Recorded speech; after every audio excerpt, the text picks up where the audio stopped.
My name is Jace Holloway, and for most of my life I lived in the background of Bell Ridge, a small, forgotten town tucked somewhere between civilization and nowhere. People here didn't ask questions. They lived quietly, stuck to routines, and expected everything to work as it always had. Most of them had no idea that every light switch, every humming refrigerator, every warm shower they enjoyed was powered not by some distant energy company but by me. A decade ago, a brutal storm tore through Bell Ridge and wiped out our entire power grid. The county deemed the town unworthy of immediate repair, too remote, too small, too insignificant. For weeks, people stumbled through blackout nights. Candles flickered in windows. Generators choked and died. No one had answers. But I did. I'd spent years building a personal, off-grid hybrid energy system, solar and diesel, with battery backup and real redundancy. At the town council's urging, I scaled it up. I powered Bell Ridge from my land quietly, consistently, and for free. Over time, people forgot the storm. They forgot the deal. They assumed the power just came back on by itself. And I let them forget. I didn't need credit. I liked the quiet. Until she moved in. Her name wasn't actually Karen, but her attitude earned her the nickname in days. She bought a pristine house across from my property, painted her fence the approved HOA white, and began firing off complaints like a courtroom prosecutor. First, it was noise. Then the visual clutter of my utility shed. Then came the demand. Dismantle my generator because it made her dog bark. I ignored her. But she didn't go away. She took it upon herself to form a new HOA Bell Ridge Improvement Committee.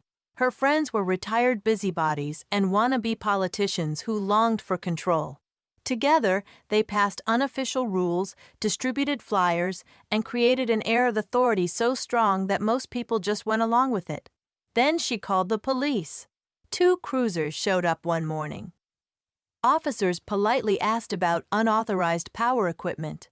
I showed them my permits, the ones signed by the very town council that had once begged for help. The officers left, but Karen didn't stop. She started filing zoning complaints with the county. She claimed I was running an unlicensed utility. She said the equipment was unsafe, noisy, and illegal. The truth was, she had no idea what she was meddling with. Karen doubled down. She started an online campaign #Power Justice.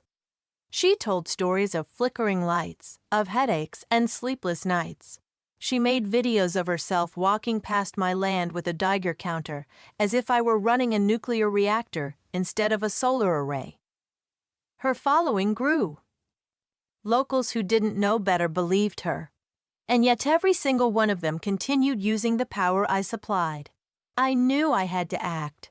I buried the original paperwork deep in my files, but I still had it all. Contracts, maps, schematics, and years of expense receipts. I documented everything. I reinforced my generator shed with new locks and hidden surveillance, thermal, infrared, motion activated. I wired my inner perimeter with non-lethal current enough to give trespassers a warning they wouldn't forget. Then one night, I caught 2 figures approaching the shed. Hoodies, backpacks, alt cutters. They crept through the brush, whispering to each other. I watched through my thermal camera as one reached the fence. The zap knocked him flat. Both fled into the woods, stumbling like deer in headlights. I didn't chase them. I didn't need to. I had everything on video. The next morning, I handed the footage to the sheriff. He watched in silence. Then he said something that stayed with me. "You know this won't stop, right?" He was right. Karen's campaign escalated. She painted me as a dangerous recluse, a ticking time bomb. Her HOA started fining me $50 per day for excessive noise, $100 for visible equipment, even $200 for non-compliance with Suburban aesthetics. That's when I stopped playing defense. I drafted an anonymous letter and mailed it to every resident in Bell Ridge. No threats, just facts. If my generator shuts down, your homes go dark. It hit harder than I expected. People started asking questions. They remembered the storm. They remembered how fast the county had left them behind. Some dug through old council records. A few visited me in secret, thanking me. One even offered to help with maintenance. But the damage was done. Karen had already filed an injunction with the county. A hearing was scheduled. I decided to let it happen. I stood before the county board and presented everything: the contracts, the service logs, fuel receipts, and technical diagrams. I showed them exactly how much electricity I'd generated for free over the past 8 years, how I kept 187 homes, 3 businesses, and 1 school online without a cent in return. And then I flipped the switch. Not off. Just paused. For exactly 6 hours that afternoon, Belraj went dark. Traffic lights died.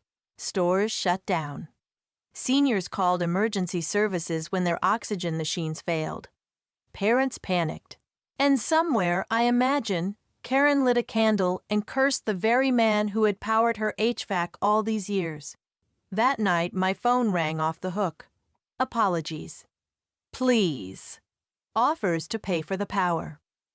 The county called an emergency meeting. Karen didn't show up.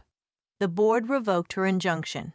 They formally recognized my generator system as an essential infrastructure asset operated by a private contractor under emergency authority. I got everything I wanted: protection, funding, and best of all, control. Karen moved out 3 weeks later. The HOA disbanded.